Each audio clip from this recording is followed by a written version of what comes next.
کہانی کی شروعات ہوتی ہے سال 1965 میں، جب امریکہ کے اندر جاری سول وار ختم ہو چکی تھی۔ ایک کیپٹن کے ہاتھ میں سونے کا سکہ تھا۔ وہ اسی طرح کی سکون سے بھرے ہوئے کئی بکسے ایک جہاز میں رکھوا رہا تھا۔ ان بکسوں پر CSA لکھا ہوا تھا۔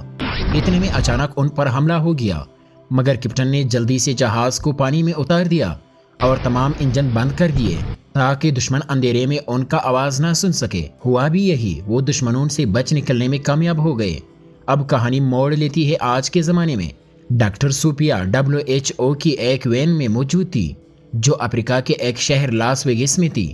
اس علاقے میں ایک عجیب اور تیزی سے پھیلنے والی بیماری کی تشخیص کی جا رہی تھی۔ ایک نئے مریض کی جانچ سے پتہ چلا کہ وہ بھی اسی بیماری میں مبتلا ہے، جس کے بارے میں ابھی تک کچھ معلوم نہ ہو سکا تھا۔ مریض کی ماں نے بتایا کہ کچھ دن پہلے وہ اپنے والد کے ساتھ مالی گیا تھا اور واپسی پر ہی بیمار ہو گیا۔ سوپیا نے مریض کو وین میں بٹھایا اور اپنے سینئر سے رابطہ کیا۔ اب ہمارا پاس 6 مریض ہو چکے ہیں، ہمیں پوری طور پر WHO کو رپورٹ بھیجنی چاہیے، مگر سینئر کا خیال تھا کہ اتنے کم کیسز پر کوئی توجہ نہیں دے گا۔ سوپیا نے کہا کہ وہ خود مالی جا کر تحقیق کرنا چاہتی ہے تاکہ معلوم ہو سکے کہ وہاں کون سا عنصر بیماری کی وجہ سے بن رہا ہے، لیکن مالی اس وقت ایک خطرناک داخلی جنگ کا شکار تھا۔ اس لیے سینئر نے صاف کہا کہ اس خطرے میں جانے کی اجازت کسی کو نہیں دی جا سکتی۔ اسی دوران ایک نقاب پوش شخص ان پر نظر رکھے ہوئے تھا۔ شاید اسے ڈاکٹروں کی موجودگی پسند نہیں آ رہی تھی۔ سوپیا کو یاد آیا کہ مریض کے والد کا بھی سیمپل لینا چاہیے۔ وہ فوراً لائٹ ہاؤس گئی جہاں وہ شخص کام کرتا تھا۔ وہاں پہنچ کر معلوم ہوا کہ اس کی حالت بھی ویسی ہی ہے، بلکہ وہ تو جان کی بازی بھی ہار چکا تھا۔ سوپیا نے چپ چاپ اس کا سیمپل لیا اور باہر نکل آئی۔ اتنے میں سمندر کے پاس ایک شخص بوٹنگ کر رہا تھا اور وہی نقاب پوش شخص اچانک سوپیا پر حملہ آور ہو گیا، مگر بوٹ والا شخص فوراً آ پہنچا اور سوپیا کو بچا لیا۔ جھگڑے کے دوران نقاب پوش سوپیا کا بیگ لے کر فرار ہو گیا۔ جب سوپیا کو ہوش آیا تو وہ نما نامی ایک کشتی پر تھی جو سمندر میں خزانے کی تلاش میں نکلی ہوئی تھی۔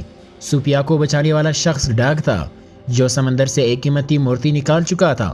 وہ لوگ دراصل CSA والی جہاز کو ہی ڈھونڈ رہے تھے جو برسوں پہلے غائب ہو چکا تھا۔ تب ہی اس جہاز کے مالک المورا کی آمد ہوئی۔ ڈگ کو کہا گیا کہ اس مورتی کو صاف کرو تاکہ اسی رات کو میوزیم پارٹی میں نمائش کے لیے رکھا جا سکے۔ ڈگ ایک نائجیرین ڈیلر سے ملا جہاں اسے ایک سکہ ملا جس پر CSA لکھا تھا۔ ڈگ فوراً پہچان گیا کہ یہ وہی سکے تھے جن کے اسی برسوں سے تلاش تھی۔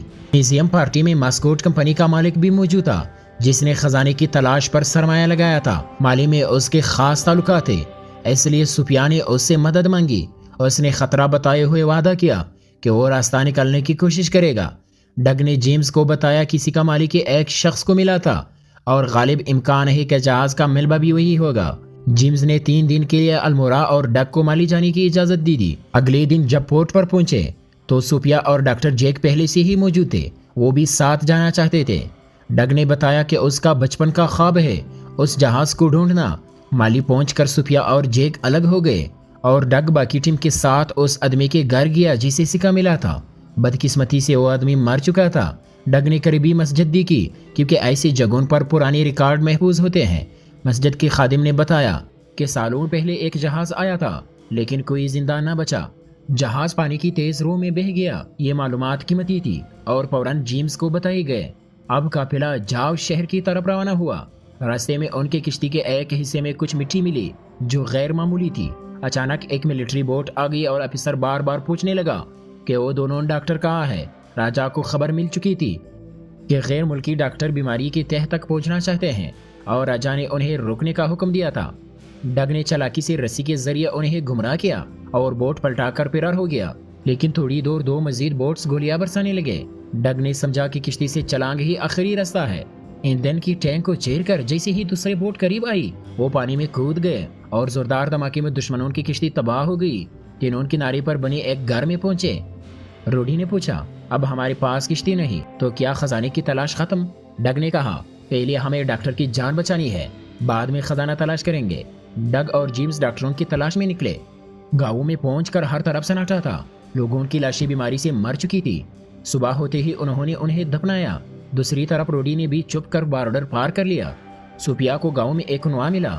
جب وہ نیچے گئی تو پانی کا سیمپل لینے لگی۔ جیک نے اوپر سے خبر دی کہ ملٹری والے پہنچ چکے ہیں۔ फायरिंग शुरू हुई और जे को छोड़कर बाकी सब मारे गए। सुफिया कुनवे में छुपी रही। तभी एक हेलीकॉप्टर उतरा और मालिका राजा काजिम वहां आ पहुंचा। काजिम ने जैक से सख्त लहजे में पूछा, वो लेडी डॉक्टर कहाँ है?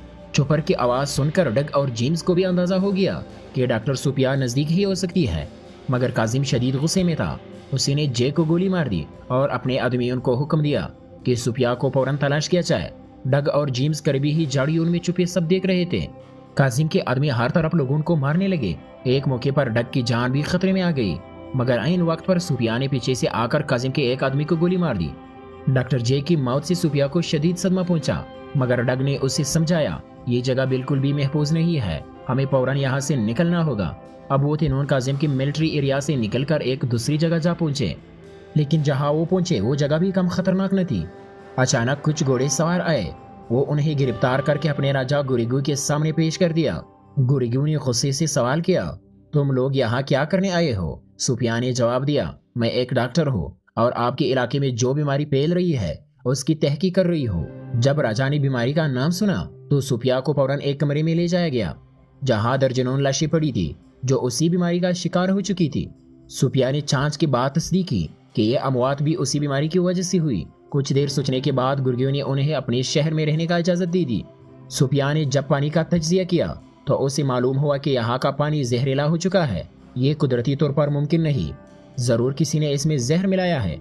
सुफिया ने ये बात राजा को बताई और कहा कि हमें फौरन पता लगाना होगा कि जहर पानी में कहाँ से आ रहा है। राजा ने तायद की और वादा किया कि मैं तुम्हारी हर मुमकिन मदद करूंगा। एक दिन जेम्स बच्चों के साथ फुटबॉल खेल रहा था। जब गेंद दूर चली गई तो वो उसके पीछे गया और एक अजीब जगह पहुंच गया जहां दीवारों पर कई तस्वीरें यानी पेंटिंग्स बनी थी। इन तस्वीरों में उन्हें CSA वाले जहाज का जिक्र था जिसकी तलाश में वो यहाँ आए थे।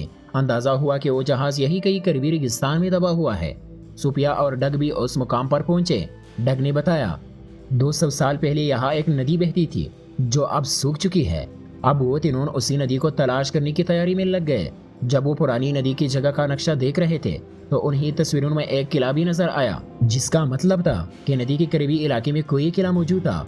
डग का मानना था कि शायद गांवों में जो जहरीला पानी आ रहा है वो उसी नदी का ज़ेर ज़मीन बहा हो सकता है। उन्होंने नदी की तलाश का सफर शुरू किया। रास्ते में वाकई वो किला भी दिखाई दिया। किले पर चढ़ने के बाद उन्हें एक सोलर प्लांट नजर आया जिस पर मास्कोट कंपनी का नाम था। इतनी सुनसान जगह पर सोलर प्लांट का होना उन्हें मुश्तबा लगा। डग को कुछ फासले पर एक ट्रेन भी दिखाई दी। वो धीरे धीरे उसकी तरफ बढ़े और होशियारी से उसके अंदर दाखिल हो गए। सुफिया, डग और जेम्स प्लांट के अंदर पहुंच चुके थे। वहां जाकर पता चला कि ये प्लांट रेडियो एक्टिव केमिकल बना रहा था जो कि यहाँ की धूप की शिद्दत से तेजी से तैयार होता था। सुफिया ने कुछ कंटेनर्स देखे जिन्हें ज़ेर ज़मीन में ले जाया जा रहा था। तीनों ने पीछा किया और जब बेसमेंट का दरवाजा खुला तो वो दंग रह गए। नीचे हजारों टन जहरीला केमिकल सालों से महफूज किया गया था। कुछ कंटेनर्स लीक हो रहे थे और वो मवाद नीचे बहती नदी में शामिल हो रहा था जो पूरी माली मुल्क में पिया जाता है। यही बीमारी का असल सबब था। इसी दौरान जेम्स, डग और सुफिया प्लांट से भागने लगे, मगर मास्कोट के लोगों ने उन्हें पकड़ लिया। मास्कोट ने पूछा, तुम लोग यहाँ क्या कर रहे हो और इस जगह का पता तुम्हें कैसे चला?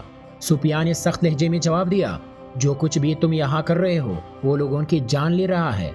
मास्कोट ने कहा, हम तो जहरीले केमिकल को आग में जलाकर खत्म कर रहे हैं। सुफिया ने बताया कि तुम्हारे बेसमेंट में जो मवाद स्टोर है वो नदी में मिल रहा है। मास्कोट सुनकर हका रह गया। फिर उसने डग और जेम्स को कैद करके ट्रक में भेज दिया। डग ने जहानत से काम लिया और सोने के सिक्के की मदद से ट्रक का दरवाजा खोल दिया और वो लोग फरार हो गए। मास्कोट काजिम से जाकर मिला और सारी बात बताई। काजिम ने साफ कहा, अगर तुम्हें फिक्र है तो प्लांट बंद कर दो, मगर मेरे पैसे 8 महीने आने चाहिए। मुझे कोई परवाह नहीं लोगों की। चलते चलते उनकी हालात खराब हो गई, मगर किस्मत ने यारी की और उन्हें एक पुराना गिरा हुआ तबाहशुदा हवाई जहाज मिला जिसके टायर अब भी सलामत थे। वो जहाज को रेत पर घिसटते हुए चलाए और एक गाँव में पहुंच गए। वहां उन्हें टेलीफोन मिला जिसे अल्मोरा को फोन करके सारी बात बता दी।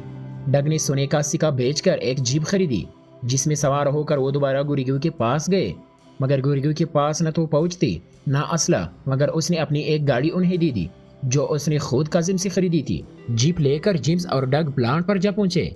जब वो अंदर गए तो हैरान रह गए क्योंकि पूरा प्लांट खाली पड़ा था। जेम्स ने कहा, शायद मास्कोट को अब यकीन हो गया है कि वो जो कर रहा था वो अमेरिका तक जा चुका है। वो नीचे गया ताकि देखे कि कहीं कोई बम वगैरह न हो।